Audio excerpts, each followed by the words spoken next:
Hi, Brent here at thetooljungle.com. I'm doing video number 2 on the diamond router bit series. The last video was just about how to identify full bullnose router bits and how to size them up to the routers. On this video, I'm going to go a little bit more and further in explaining detail how diamond router bits work with hand routers and CNC tooling. The first I'll proceed with your standard, what I call the OG diamond router bit. This bit, the common name, like I said, is OG, but the real technical name of what an OG bit actually is, it's called an F shape, F as in Frank. So this in my hand is a 2 centimeter router bit. Now, a 2 centimeter router bit is usually the best size to go with when it comes to 3 centimeter granite. Whenever you're working with 3 centimeter granite, you sometimes can push it up to 25 millimeter, but for all practical purposes, I'm going to say we're using a 2 centimeter OG on a 3 centimeter piece of stone. If this was 4 centimeter, then 3 centimeter and down would work. But for example, I have a piece of 3 centimeter stone with a 2 centimeter OG. So this is like the perfect fit for 3 centimeter. And the reason why is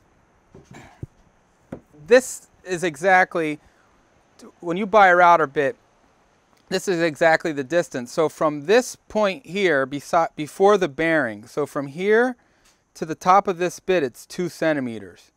So with a handheld router, you always need to have space in order for the bearing to hit the stone, because if you don't have space for the bearing to roll against the stone, you're not going to be able to use the diamond bit.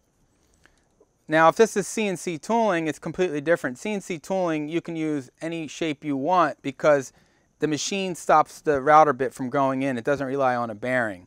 But since with hand routers, the bearing is what controls the router bit from continually digging in to make the shape perfect, you have to always go sizes down than what you're looking for.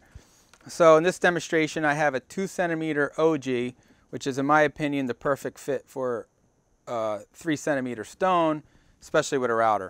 And plus, I think it's more symmetrical.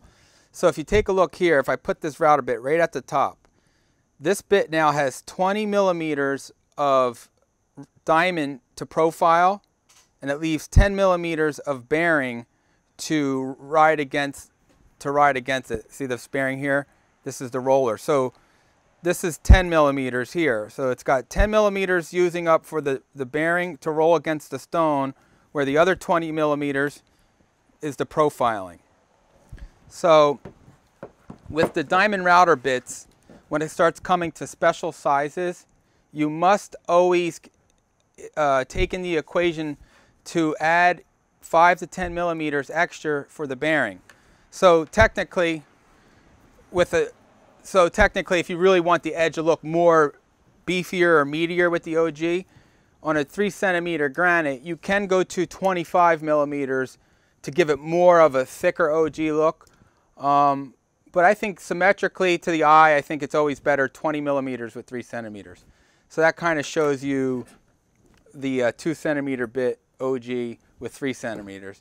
Now if it was 4 centimeters stone or 6 centimeter stones, you can go much higher, and you also can still use a 2 centimeter router bit.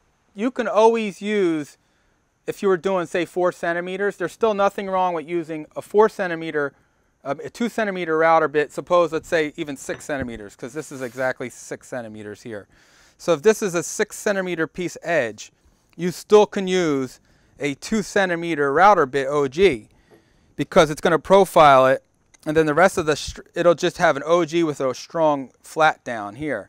So, but if you had a piece of stone like this, 6 centimeters, you could definitely go 2 centimeters, 3 centimeters. 3 centimeters would bring you farther down, 4 centimeters, up to about 5 centimeters. But the bigger you go, the more it emphasizes the arch. So it's kind of like a personal choice of how big you go, if the bearing can fit. But and generally speaking, I'm talking about 3 centimeters. You're going to have less options than 4 and up. So that was the OG. Now another shape here, it's called the triple They call this triple bullnose or waterfall. The technical name of it would be, this is a what you call a triple waterfall. They also call it a double B shape or a triple B shape because there's three radiuses. But all for common fabrication terms, it's called triple bullnose or triple waterfall. So this bit here is 20 millimeters. 20 millimeters to me is the perfect waterfall for 3 centimeter because once again I'm leaving you 10 millimeters of space to ride the bearing, and it gives you 25 millimeters, 20 millimeters of the edge shape. So once you see, you're going to be able to have that triple waterfall perfect. And of course, like I said, you could always bump up 25 if you have to. Like if you have to have a choice between 20 and 25, does it really matter between the two? Not really. The difference is very slight. It's just I think the smaller size sometimes is easier to use because you have more space with the bearing. So that's the triple waterfall.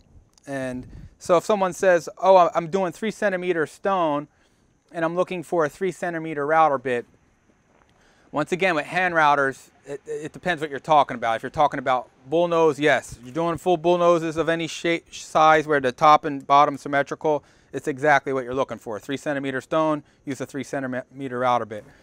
But once you get into more technical shapes that are just one-sided shapes, you have flexibility of that. And of course, you could never use a 3 centimeter waterfall or a 3 centimeter OG on 3 centimeter stone with a hand router. If it's a CNC tool, absolutely. In a CNC machine, it doesn't need the bearing, so I could have a 3 centimeter OG, and because the bearing's irrelevant, the machine controls the diamond.